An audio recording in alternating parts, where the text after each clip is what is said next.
wabarakatuh. Apa kabar semuanya? Semoga selalu ada dalam keadaan sehat walafiat sehingga kita semua bisa melakukan seluruh kegiatan kita dengan baik, salah satunya presentasi ini.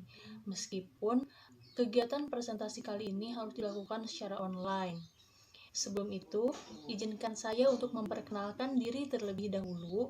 Nama saya Tasya Trianisa. Di sini saya berperan sebagai moderator kelompok 1.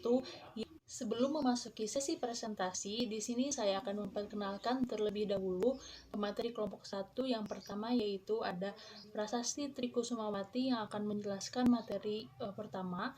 Yang kedua yaitu ada Putri Marlina yang akan menjelaskan materi kedua. Dan juga ada Zidan Maulana yang akan menjelaskan materi ketiga. Ada juga Riki Teguh yang akan menjelaskan materi keempat. Dan yang terakhir adalah saya sendiri yang akan menjelaskan materi kelima.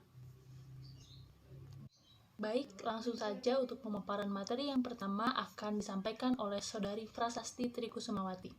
Bismillahirrahmanirrahim, saya akan menjelaskan materi yang pertama mengenai pengertian evaluasi.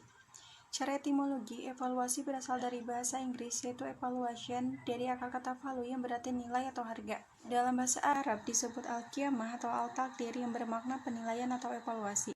Pengertian evaluasi secara umum dapat diartikan sebagai proses yang sistematis untuk menentukan nilai sesuatu, bisa itu ketentuan, kegiatan, keputusan, proses, atau yang lainnya berdasarkan kriteria tertentu melalui penilaian.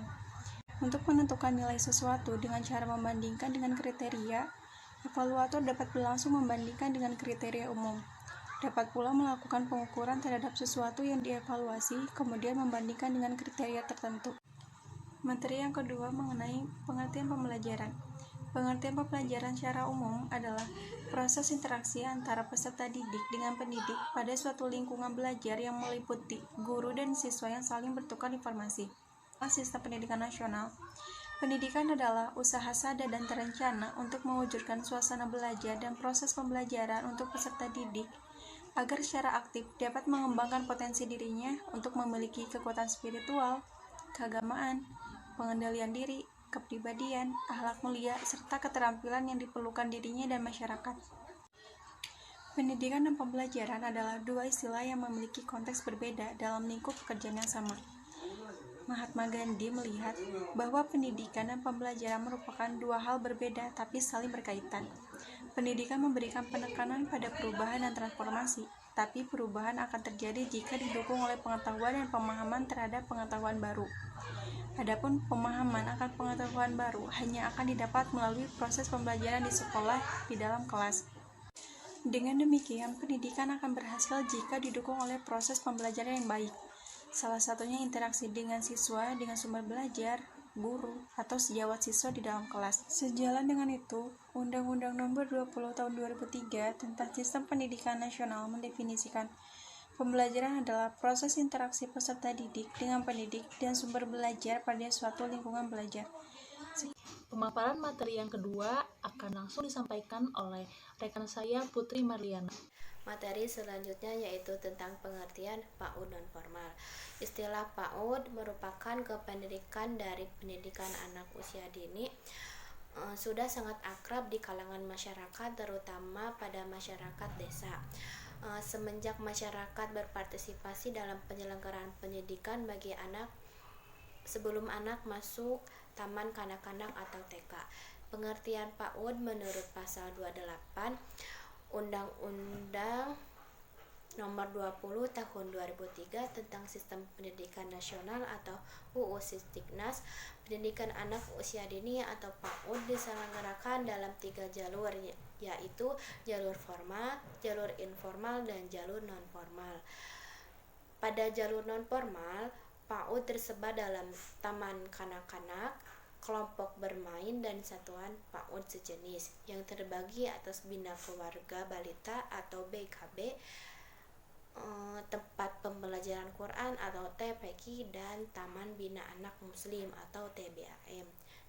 Terima kasih untuk pemaparan materi yang kedua. Selanjutnya pemaparan materi yang ketiga akan disampaikan oleh Zidan Maulana. Saya di sini akan menjelaskan proses pembelajaran PAUD non-formal. Pendidikan anak usia dini bertujuan mengembangkan seluruh potensi anak agar kelak dapat berfungsi sebagai manusia yang utuh sesuai falsafah suatu bangsa. Anak-anak dipandang belum mengerti tentang tata krama, sopan santun, aturan, norma, etika, dan berbagai hal tentang dunia. Maka dari situ, PAUD itu akan mengajarkan hal-hal tersebut.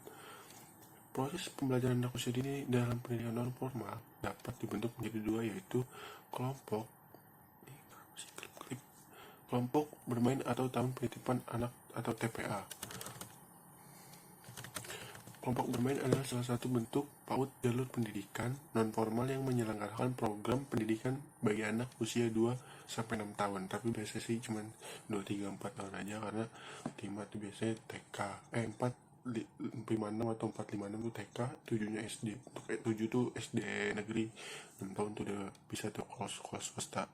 Nah, proses pembelajaran untuk anak usia dini sebagai berikut. Anak di bawah usia 6 tahun berada pada masa bermain. Ketika anak sedang bermain, anak akan menyerap segala sesuatu yang terjadi di lingkungan sekitarnya.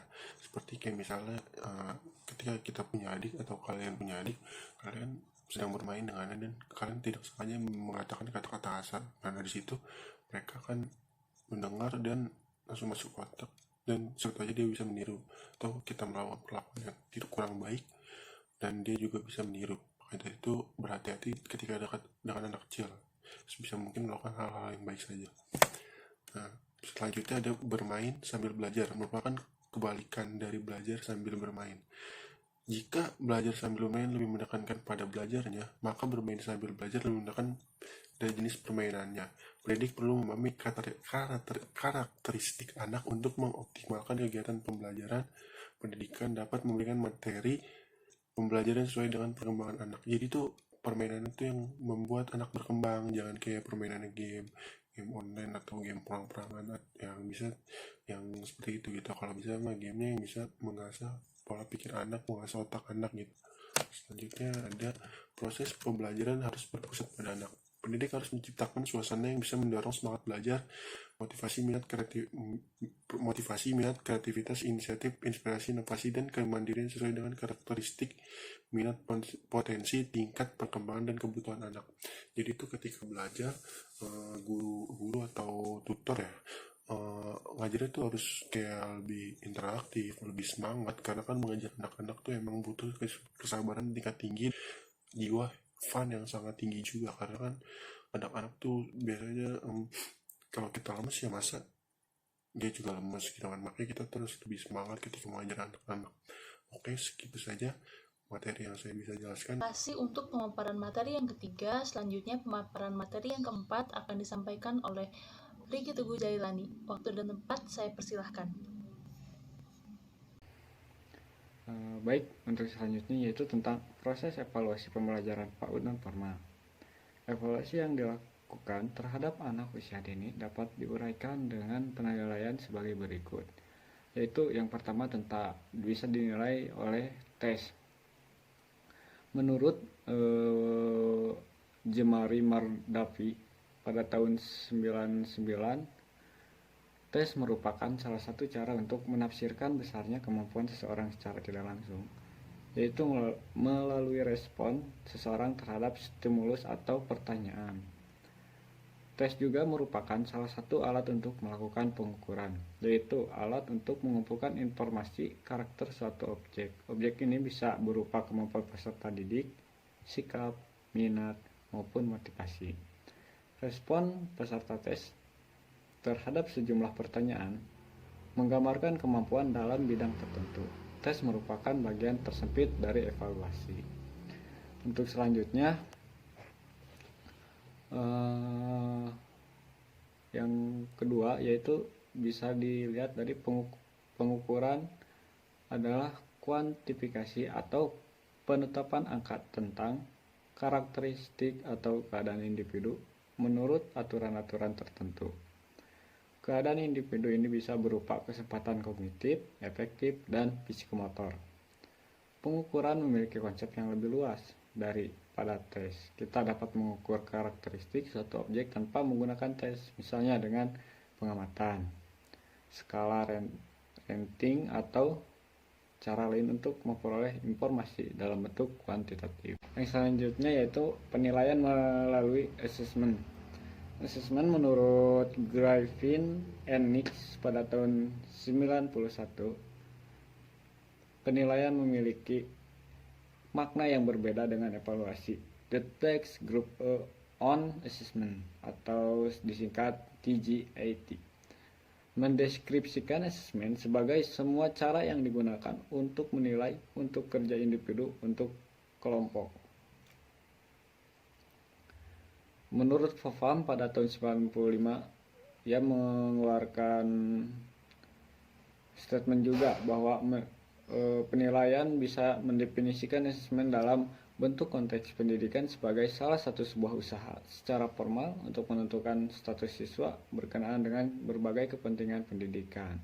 Akhir, cara penilaian yang terakhir yaitu evaluasi. Evaluasi memiliki makna yang berbeda dengan penilaian maupun pengukuran maupun tes.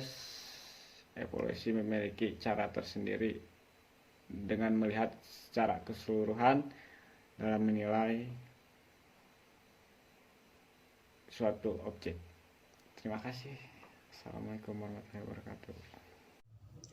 Penyampaian materi yang selanjutnya yaitu akan disampaikan oleh saya sendiri. Di sini saya akan menyampaikan sedikit materi mengenai urgensi evaluasi pembelajaran PAUD non-formal terhadap hasil belajar siswa. Seperti yang tadi telah dijelaskan oleh teman-teman saya, apa itu PAUD? PAUD merupakan program pendidikan yang di dalamnya terdapat peserta didik dari rentang usia 3-6 tahun biasanya. Setiap program tentunya memiliki tujuan masing-masing. Tentu PAUD juga memiliki tujuan tersendiri, yaitu untuk dapat mengembangkan potensi siswa dan juga membentuk kepribadiannya agar diharapkan peserta didik PAUD ini mampu menjalankan kehidupannya secara mandiri ke depannya. Sama seperti program pendidikan lainnya, PAUD juga tentunya berorientasi pada perkembangan hasil belajar kognitif, afektif, dan juga psikomotor. Yang diharapkan pengetahuan itu mampu menjadi bekal peserta didik untuk dapat menjalankan kehidupan sehari-harinya. Di PAUD ini, menurut para ahli, pembelajaran yang dilakukan haruslah interaksional edukatif, ataupun guru harus bisa memberikan fasilitas agar peserta didik mampu mengembangkan ragam potensinya. Biasanya, pembelajaran di PAUD ini akan dilakukan melalui proses bermain sambil belajar. Sebagai suatu program pendidikan, tentunya PAUD juga memiliki kebutuhan tersendiri untuk melakukan evaluasi. Mungkin sebagian ada yang masih bertanya-tanya, apa sih tujuan dilakukan evaluasi pada proses pembelajaran program pendidikan? Tujuan evaluasi pada proses pembelajaran itu sangat banyak sekali, tapi pada intinya, evaluasi dilakukan untuk dapat diketahui apakah program tersebut sudah berjalan dengan baik dan sesuai harapan, dan apakah sudah ada perubahan baik itu sikap, pengetahuan, dan keterampilannya, atau apakah media pembelajarannya sudah sesuai atau belum. Pada intinya, evaluasi itu sangat dibutuhkan agar proses pembelajaran dapat menghasilkan hasil yang maksimal dan sesuai dengan harapan. Apa sih urgensinya evaluasi PAUD non-formal terhadap hasil belajar peserta didiknya? Tentunya jika kita melakukan evaluasi, misalkan kita melihat ada kasus seorang anak yang dia itu kurang aktif, murung, tidak mau bersosialisasi dengan teman, penakut. Nah, kita bisa sebagai seorang guru, kita bisa melihat dan mengawasi ataupun memperhatikan peserta didik tersebut. Kenapa peserta didik tersebut bisa seperti itu? Lalu kita bisa melakukan evaluasi, dilihat dari faktor-faktor apa saja. Misalkan dia tidak tertarik dengan proses pembelajaran, kita lihat gitu, kita teliti peserta didik ini tidak tertarik karena apa. Misalkan kita ketahui karena media pembelajarannya tidak menarik. Nah, dengan kita mengetahui tersebut, dengan kita melakukan evaluasi tersebut, tentunya kita bisa melakukan perbaikan dari kitanya sendiri, dari gurunya sendiri, untuk bisa memperbaiki media pembelajarannya agar dapat menarik dan diterima oleh siswa, sehingga siswa mampu termotivasi, mampu terdorong, mampu semangat untuk melakukan kegiatan pembelajaran, sehingga tentunya kalau dia semangat, hasilnya juga pasti akan setidaknya akan baik, akan sesuai dengan harapan, dan pastinya peserta didik itu akan mampu mengeluarkan potensi-potensi yang ada di dalam dirinya.